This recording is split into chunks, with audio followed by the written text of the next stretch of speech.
Hi అండి, నమస్తే. Welcome back to Rahith recipes. ఈరోజు రెసిపీ వచ్చేసి కొబ్బరి ముట్టీలండి. మన ఇంట్లో పచ్చి కొబ్బరి ఉందంటే దానిని చట్నీకి యూజ్ చేయడం కానీ లేదంటే ఏవైనా స్వీట్ చేయడం కానీ ట్రై చేస్తుంటాం కదా. కానీ ఈసారి పచ్చి కొబ్బరి ఉందంటే మీ ఇంట్లో ఇలా స్నాక్ చేసి చూడండి. కొబ్బరి అంటే తినని వాళ్ళు కూడా టేస్ట్ని ఆస్వాదిస్తూ తింటారు, అంత బాగుంటాయి. సో కొబ్బరి ముట్టిలని ఎలా ప్రిపేర్ చేసుకోవాలో చూసేద్దామా.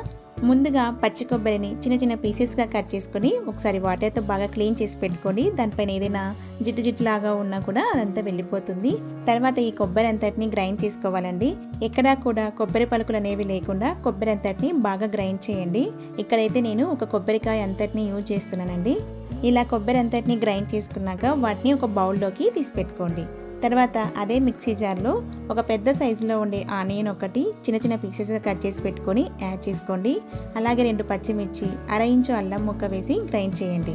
మీరు దీన్ని కంప్లీట్గా పేస్ట్గా అయినా గ్రైండ్ చేసుకోవచ్చండి. లేదంటే మీకు ఎక్కడైనా ఆనియన్స్ కొబ్బరి ముట్టిలలో అక్కడక్కడ తగులుతూ ఉండాలి అనుకుంటే కచ్చా పచ్చాగైనా కూడా గ్రైండ్ చేసుకోవచ్చు.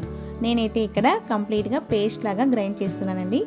ఇలా గ్రైండ్ చేసుకున్న పేస్ట్ని ఈ కొబ్బరి పొడిలో యాడ్ చేయండి. నెక్స్ట్ ఇందులోకి రుచికి సరిపడినంత ఉప్పు, 1/2 టేబుల్ స్పూన్ జీలకర్ర పొడి, 1/4 టేబుల్ స్పూన్ గరం మసాలా పొడి, 1/4 టేబుల్ స్పూన్ పసుపు, 2 టేబుల్ స్పూన్ల బియ్యపిండి, 2 టేబుల్ స్పూన్ల శనగపిండిని యాడ్ చేయండి.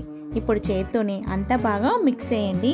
పిండి కనుక కొంచెం లూజ్గా ఉన్నట్లయితే బియ్య పిండిని శనగపిండిని ఈక్వల్గా యాడ్ చేసుకుంటూ పిండిని అడ్జస్ట్ చేసుకోండి. పిండి కన్సిస్టెన్సీ అనేది ఇలా చేత్తో కనుక పట్టుకుంటే వడ షేప్కి రావాలండి, అలా ఉండాలి. జనరల్గా మనం వడలు ఎలా ప్రిపేర్ చేసుకుంటామో అలాగే ఉండాలి పిండి కన్సిస్టెన్సీ అనేది కూడా. తర్వాత గ్యాస్ ఆన్ చేసి కడాయి పెట్టి డీప్ ఫ్రైకి సరిపడా ఆయిల్ని వేడి చేయండి. ఆయిల్ వేడయ్యాక చేతికి వాటర్ని కానీ లేదంటే ఆయిల్ని కానీ అప్లై చేసుకొని కొంచెం పిండిని తీసుకొని ఇలా వడ షేప్లో చేసుకొని డీప్ ఫ్రై చేయండి. మంటని మీడియంలో పెట్టుకొని వడని 2 వైపులా ఫ్లిప్ చేసుకుంటూ కలర్ చేంజ్ అయ్యేంత వరకు ఫ్రై చేయండి. అలా డీప్ ఫ్రై చేసుకున్న వడలన్నింటినీ ఒక ప్లేట్లోకి సర్వ్ చేసుకోండి. అంతే అండి, నోట్లో వెన్నెలా కరిగిపోయి కొబ్బరి ముట్టీలు రెడీ. ఈసారి ఎప్పుడైనా మీ ఇంట్లో పచ్చి కొబ్బరి ఉందంటే ఇలా కొబ్బరి ముట్టీలని స్నాక్స్గా ట్రై చేసి చూడండి, చాలా టేస్టీగా ఉంటాయి. ఇందులో కొబ్బరి వేసామన్న సంగతి మనం చెప్తే గానీ వాళ్ళకి తెలియదన్నమాట. మీరు రెసిపీ ట్రై చేసినట్లయితే ట్రై చేశాక మీకు ఎలా వచ్చిందనేది నాతో కామెంట్ బాక్స్లో షేర్ చేసుకోవడం మాత్రం మర్చిపోతండి. ఈ వీడియో కనుక నచ్చినట్లయితే లైక్ చేయండి, సబ్స్క్రైబ్ చేయండి, అలాగే మీ ఫ్రెండ్స్కి రిలేటివ్స్కి కూడా షేర్ చేయండి. Thank you for watching.